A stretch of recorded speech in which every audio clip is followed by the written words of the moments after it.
Hello students, welcome again. और आज की इस वीडियो में बच्चों हम डिस्कस करेंगे वर्कशीट नंबर 11 4 क्लास 7 सामाजिक विज्ञान की वर्कशीट है जो कि शिक्षा निदेशालय की तरफ से आपके लिए 2 नवंबर 2020 के लिए शेड्यूल की गई है। आज की वर्कशीट का जो टॉपिक है बच्चों वो क्या है, दिल्ली के सुल्तान। उपरोक्त चित्र में दी गई मस्जिदों के निर्माण काल और उससे जुड़ी अन्य जानकारी अपनी पाठ्य पुस्तक की सहायता से एकत्र कीजिए। तो यहाँ पर जो है आपको बच्चों कुछ जो है चित्र दिए गए हैं और इन मस्जिदों के बारे में आपकी बुक में गिवन है, वहां से आप इनसे जुड़ी जानकारी जो है वो लिख सकते हैं। सो पहला क्या है, जामा मस्जिद है, बेगमपुरी मस्जिद, मोठ मस्जिद और जमाली कमाली मस्जिद, इनके बारे में आपको लिखना है। नेक्स्ट देखिए, दिल्ली के आरंभिक सुल्तान विशेषकर इल्तुतमिश सामंतों और जमींदारों के स्थान पर अपने विशेष गुलामों को सूबेदार नियुक्त करना अधिक पसंद करते थे। तो जो दिल्ली के आरंभिक सुल्तान थे वो जैसे कि विशेषकर इल्तुतमिश का नाम यहाँ पर जो है दिया गया है। सामंत और जमींदार जो है उनकी जगह पर किसको रखते थे, वो अपने जो विशेष गुलाम थे उनको रखते थे, उनको सूबेदार जो है वो नियुक्त करते थे। इन गुलामों को फारसी में बंदगा कहा जाता था। तो इनको क्या कहा जाता था, बंदगा इनको कहा जाता था और उन्हें सैनिक सेवा के लिए खरीदा जाता था। खलजी और तुगलक शासक बंदगा का इस्तेमाल करते रहे और साथ ही अपने आश्रित निम्न वर्ग के लोगों को भी ऊंचे राजनीतिक पदों पर बैठाते रहे।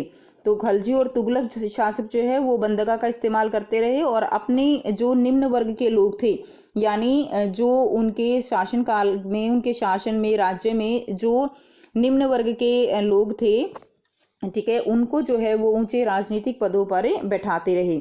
ऐसे लोगों को क्या कहा जाता था, सेनापति और सूबेदार जो है उनको वो पद दिए जाते थे। सेनापति और सूबेदार उन पदों का नाम दिया जाता था। गुलाम और आश्रित अपने मालिकों और संरक्षकों के प्रति वफादार रहते थे। तो जो गुलाम और आश्रित थे जिनको सूबेदार, सेनापति इनके पद दिए जाते थे, वो अपने मालिकों के प्रति, यानी जो भी राजा उनको नियुक्त करता था उनके प्रति वो वफादार रहते थे, मगर उनके उत्तराधिकारियों के प्रति नहीं। यानी जैसे राजा का बेटा राजा बनता है, वो क्या है, वो उसका उत्तराधिकारी हो गया, तो उनके प्रति वो जो है वफादार नहीं होते थे। और जो नए उत्तराधिकारी बनते थे वो अपने सूबेदार अलग से नियुक्त करते थे। नए सुल्तानों के अपने नौकर होते थे। फलस्वरूप किसी नए शासकों के सिंहासन पर बैठते ही प्राय नए एवं पुराने सरदारों में टकराहट शुरू हो जाती थी। यानी अगर कोई उत्तराधिकारी पुराने ही सूबेदारों को जो है या बंदगा को उनको रखता था तो क्या होता था, दोनों के बीच में आपस में लड़ाइयाँ शुरू हो जाती थी।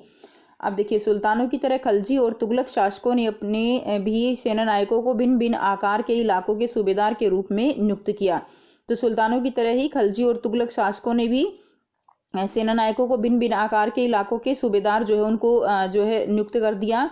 ये इलाके क्या कहलाते थे, ये इलाके इक्ता कहलाते थे। ठीक है, तो तुगलक शासकों ने, खलजी ने इक्ता जो इलाके थे उनमें सूबेदार के रूप में उनको नियुक्त करना शुरू कर दिया और इन्हें संभालने वाले इक्तादार या मुफ्ती उनको क्या कहा जाता था, इक्तादार या मुफ्ती कहा जाता था। यानी इलाके क्या कहलाएंगे, इलाके इक्ता, और उनको संभालने वाले जो लोग थे वो इक्तादार या मुफ्ती कहा जाता था।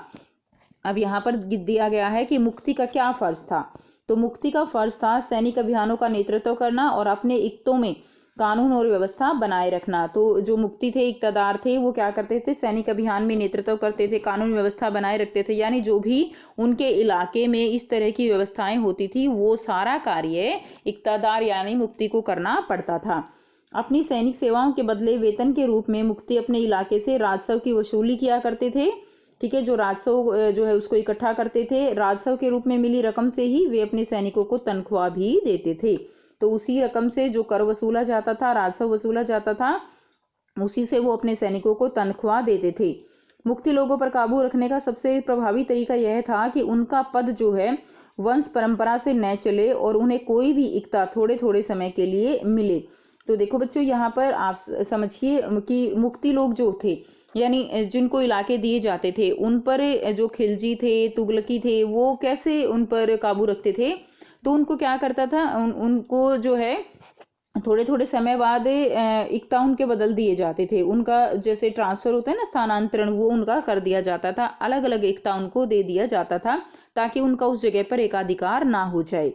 अलाउद्दीन खलजी और मोहम्मद तुगलक के शासनकाल में नौकरी के कठोर नियमों का सख्ती से पालन किया जाता था।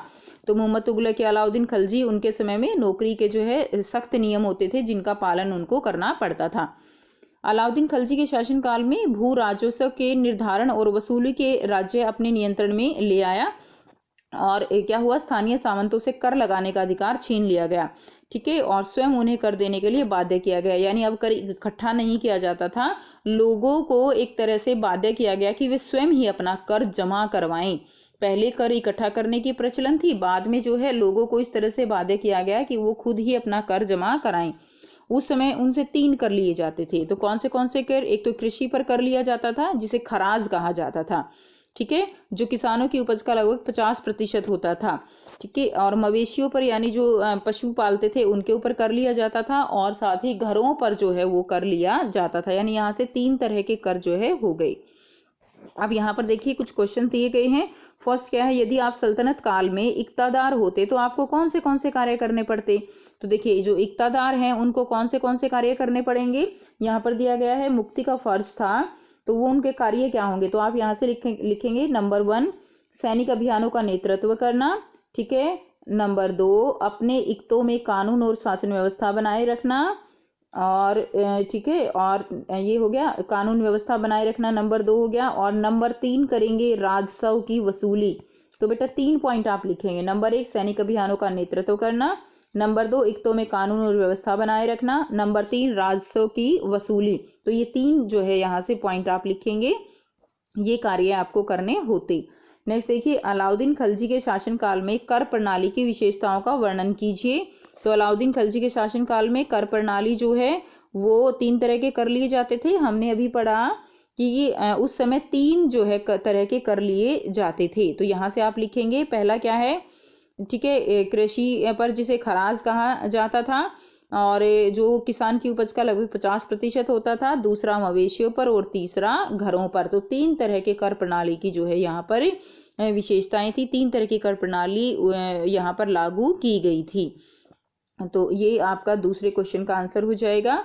तो ये थी बच्चों आपकी आज की एसएसटी की वर्कशीट। आई होप बेटा आपको ये वर्कशीट क्लियर है। और आज आपको 2 वर्कशीट करनी है, एक आपको एसएसटी की करनी है, दूसरा आपको इंग्लिश की वर्कशीट करनी है। अगर वीडियो अच्छी लगी तो लाइक शेयर जरूर कीजिए, चैनल को सब्सक्राइब कीजिए। And thanks for watching. Have a nice day.